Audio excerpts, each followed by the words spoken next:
What are you waiting for?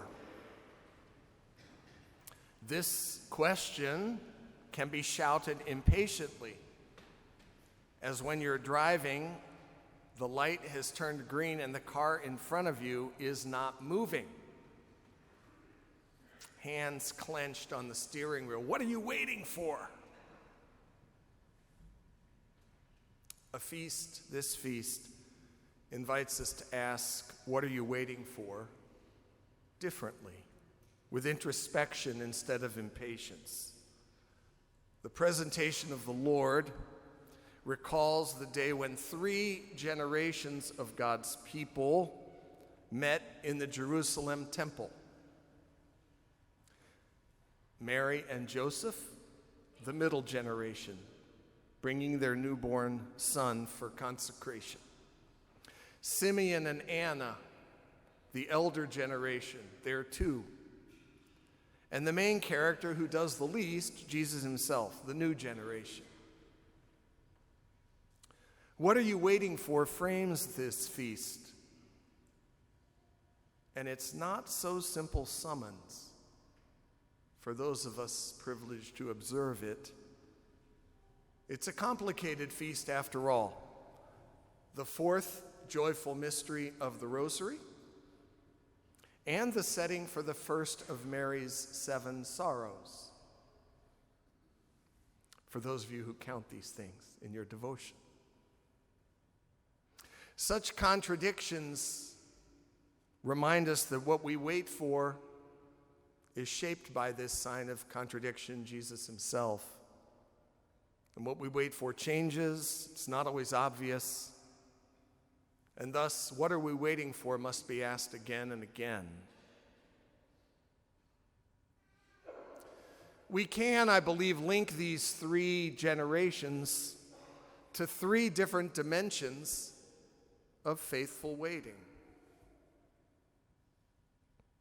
Simeon and Anna, the eldest generation, remind us that to wait well is to remember well. Mary and Joseph remind us that to wait well means to insist we are not alone, even when we feel it. And Jesus, here an infant, alerts us that to wait well means to hope without certainty.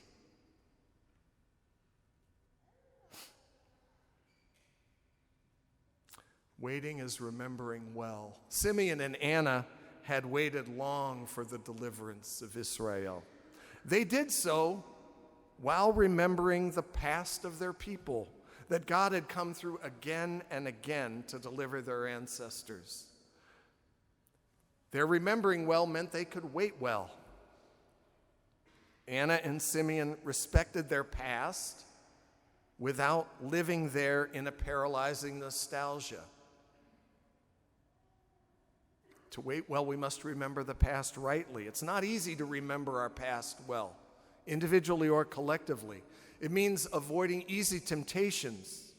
For instance, to remember with an unconscious instinct toward self-serving reminiscences. I was always right, poor me. Others were always wrong. The seductive cocoon of victimhood, and it's seductive. And if we don't let ourselves off the hook with that temptation, we also need to avoid hurtful self-recrimination as we remember. I can never outgrow what I've done. The agony of inescapable shame traps us. There is certainly legitimate pain to growing up, and we must acknowledge it. And mistakes are inevitable for every individual and every human community. Simeon and Anna remembered Israel's many mistakes very well. The Old Testament is full of them. And this helped them to wait well. They recalled that past with gratitude, not resentment. or indifference. All of our histories, personal and collective, histories of our countries and of our church, these are combinations of remembering and forgetting, attention and amnesia ongoing, a constant winnowing. We need to remember well in order to embrace the past well, or embrace the future well. Simeon and Anna remembered well, and so can we. Joseph and Mary had waited well, because even when they felt alone, they insisted they were not alone. Joseph, his betrothed, suddenly pregnant, and he knows he's not the father. Mary, a life interrupted by an annunciation and a pregnancy without knowing any man. Terrible loneliness each must have felt. Yet they waited through that uncertainty, then waited through 9 months of pregnancy, insisting they were not alone. How heartened they must have been many times to be reminded of God's presence during the difficult days they faced. Yes, remembering the past of their Jewish ancestors, also likely by faces around them. I've come to appreciate different kinds of faces that speak of God's presence to us. For instance, in the different forms of friendship we develop in life that are given us as gifts. Of course, there are the abiding friendships of the people we hold most dear and our families. And what treasures these deep relationships are.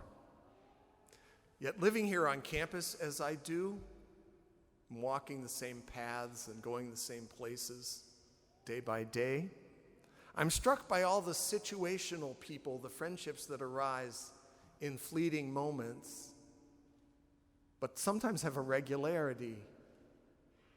The person in the dining hall or at the barber shop or hairstylist, the attendant at the garage. These kinds of people we meet just because we're there in a moment, they can speak to us of God's presence too. Simeon and Anna were likely those sorts of people at the temple, hanging around, so that when others visited the temple, these two old people were like old friends with whom your contact was intermittent, one Passover after another, one Rosh Hashanah after another, one Pentecost after another. Contact was intermittent yet important. How Mary and Joseph must have been happy to see them, Simeon and Anna. Speaking of God's abiding presence. To wait well means to attend to all those potential ways to be reminded of God's presence and to embrace those reminders regularly. We are not alone, no matter how alone we feel. But we do have to wait. And Jesus, well, infants don't wait. They act. Yet what happened that day, his parents bringing him to the temple, Simeon's warm welcome, yet the scary promise that Jesus would be a divider, a sign of contradiction, Simeon's prediction that Mary's own heart would be pierced, Anna's joy, and then her becoming a missionary of this newborn child. All this points to the fact that waiting means not knowing what is coming, and yet doing so with hope and without fear. It can be hard to be hopeful amid uncertainty. Yet accepting uncertainty also protects us from the kind of certainty that might stand in the way of God's future for us. Always better than the one we ourselves can foresee. None of us comes with a due date. God's ongoing recreation is always possible and ongoing. And uncertainty, amid uncertainty, we might feel tempted to be hesitant, We can always do what we know is God's will for us. Love the people in our lives. Fulfill our responsibilities that are ours for sure. Living virtues of compassion and mercy. Faith in the past can be a gift we're given. Then Mary and Joseph and Simeon and Anna certainly had it. Faith in the future can require an act of the will. You can decide. You can decide to believe, to trust God's future for you. This, you might know, is the Jubilee year of hope, recently begun. And we're called to be pilgrims of hope who live in hope. And to embrace hope means to accept the importance of what are we waiting for as an abiding question. We don't ask it to wait impatiently. We ask it so that we can be open to the remarkable providence of God, to know ourselves once again as people held in God's care, and to embrace our responsibilities as believers. So, what are we waiting for? Let's wait as people who remember. Let's wait as people who know that God is present. Let's wait accepting uncertainty because we have the hope and we can surrender trustingly to God's future for us. What are you waiting for? Happy feast, everybody.